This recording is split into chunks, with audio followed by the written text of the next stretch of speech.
Hello, Hornets. We hope you're staying warm out there. Due to the snow days, this show is being filmed a day late.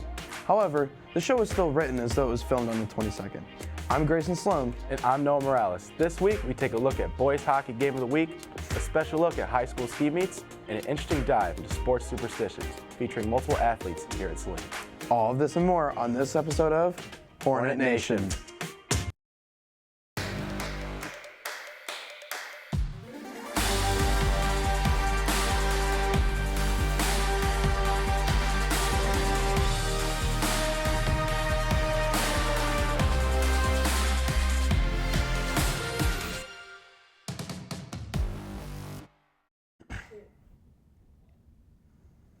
The boys hockey team has a record of 8-4-1 and is currently sitting atop the SEC Red. They recently faced off against Lenawee United on January 8th in a tough overtime contest. Peyton Whitaker was at the rink for this edition of Game of the Week.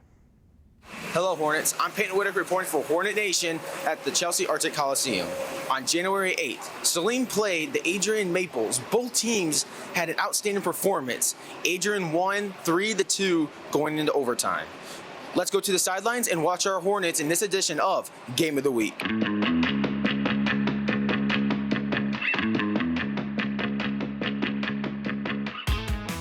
Early in the game, Saline and Lenawee United were both playing incredible defense. Saline's offense was the first to break through as junior John Boyle scored, making it 1-0 at the end of the first period.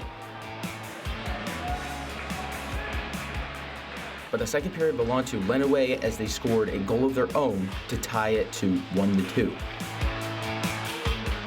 The third period was back and forth as Saline's forward position, Antonio Giacalone, showed off some fancy stick work as the puck found the back of the net, giving the Hornets a 2-1 lead. Saline was able to hold that lead for a majority of the period, but Lenawee United wasn't finished yet. With a couple minutes left on the clock, Lenawee tied it up again, and they went into overtime tied at 2. Despite Saline's best effort, they came up just short as Lenawee scored the winning goal and defeated the Hornets 3-2. It was a very close game, but we know Saline will get back to work and be ready for their next game versus Lakeland High School on January 24th. Reporting for Hornet Nation, I'm Peyton Whitaker. Back to you in the studio.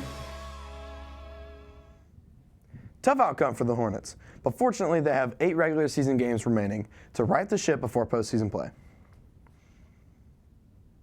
Finishing first place at the Lincoln Invitational, the competitive tier team is off to a hot start. They rode this momentum into their first SEC meet on January 16th, where they placed second. Their next competition is at 6 p.m. tomorrow night at Lincoln High School once again. Best of luck to our cheerleaders.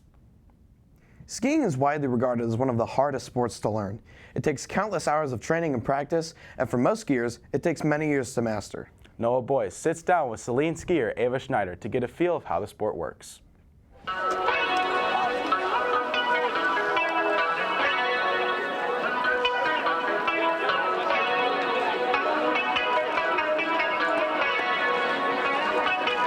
Skiing is one of the lesser-known high school sports. Many people think they can slip on some skis and compete with the best.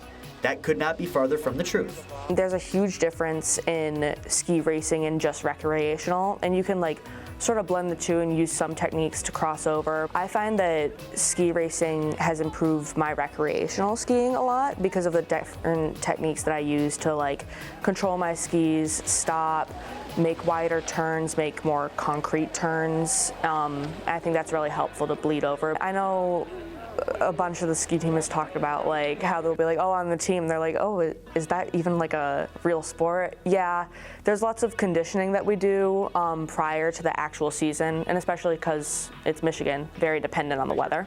The ski team has to deal with many variables that other winter sports, like wrestling or basketball, don't have to worry about. It's also very dependent on how, the conditions of the race, because sometimes the snow will be absolutely awful and basically slush. And last year they actually had to call a race off after the first run because too many people were crashing. At a typical ski meet, the skiers go down the course by flights, or groups of skiers one by one. After each skier in each flight has completed the course once, the officials change the course and every skier goes down a second time. The 2 times are then combined, and the skier with the fastest time is deemed the winner. There are also two different kinds of meets, slalom and giant slalom. So giant slalom the gates are like 2 poles with a banner in between them, and slalom is 1 pole. It's a lot more flexible. There's a lot more gates, and it takes longer because you're doing much more turns down the hill. In giant slalom, it's basically slalom, but much bigger. You take wider turns, and you don't try to, with slalom, you try to hit the gates because you're going so close to them. Giant slalom, you do not want to do that at all. Big thank you to Ava Schneider for showing us the way of the Saline ski team. We wish good luck to her and the rest of the team for the remainder of the season. I'm Noah Boyce, back to you in the studio. The Saline Chelsea ski team has 2 upcoming meets. Tomorrow afternoon, they head up to Mount Brighton for their next giant slalom race at 4:50 p.m. and another giant slalom race at the same time on January 28th. Best of luck to our skiers. Superstitions are beliefs that doing a routine activity or having random luck will bring you good or bad fortune.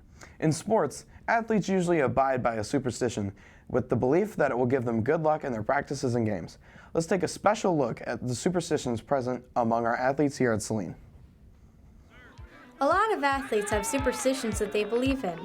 There's a number of reasons why athletes partake in these habits, some of which are a little bit out there. Some of the students here at Saline High School have routines that they believe bring them good luck, like keeping something in their uniform. My superstition is to keep a coin in my shoe. I was in the dugout playing with a coin, and I missed, and it went down my shirt, and I didn't feel like getting it out of my uniform. I just left it in there. So then coach finally put me in the game, and all of a sudden, I'm playing well. I hit a double, hit another double. When I was taking my shoes off at the end of the game, I found the coin in my shoe. So ever since, I put the coin back in my shoe. Or an elaborate routine involving towels and energy packets instead of terribly sugary drinks. So I actually have multiple superstitions. Usually the week prior to a race or the couple of days leading up to a race, I have to only use light colored towels when I wash my face. Like teals, I have to use whites. I can't use grays. Then I have an energy packet. It's made of honey, and then a couple hours before race, I usually don't eat at all. I take orange vitamin water and I chew it. I don't swallow, I chew it. And I just let it sit there, and then I have to spit it out. I would say that participating in my superstitions makes me feel like I can do a lot better at a lot of my track meets. I just feel so mentally and physically ready to participate in whatever was going on that day. Even something as simple as having a special number that is for those around you rather than just yourself. So my superstition is double tapping the 30-yard line with my stick because it's an important number to me and an important number to other people that are important to me. 30 has a lot of meaning behind it. When I used to wear number 7, I would tap, the 7, but 30 is very easy because it's the box line as well in lacrosse, which wouldn't make sense to a lot of people, but it's kind of what contains you before the play. And I feel like when I double tap it, it gives me freedom for the whole field. It made me feel like I was a part of the game and already in action even before the first whistle blew. All prime examples of students finding ways to make themselves feel more confident and secure in their skills. From drawing a circle in a specific spot in the dirt before a game, to having a lucky pair of socks or shoes you have to wear for every competition. These superstitions are more common than you realize. Reporting for Hornet Nation, I'm Bowie Thompson. Now back to you in the studio. Those were some very unique superstitions. It's very interesting to see how they all originated, with each athlete having an experience that is special to them. Agreed. It's intriguing to see how athletes use them as good luck charms. Saline's brand new unified basketball team has their second home match at Liberty School tomorrow afternoon at 4 p.m. And they also have a massive showcase event at Little Caesars Arena coming up on January 31st, so stay tuned for future coverage on that. Do you know what else is massive? Next week's show, where we cover tri-sport athletes, the Roth Twins, and a spotlight on indoor track. Be sure to follow @Saline Video on Instagram and YouTube for show updates and behind-the-scenes content. Have a great day, Hornets.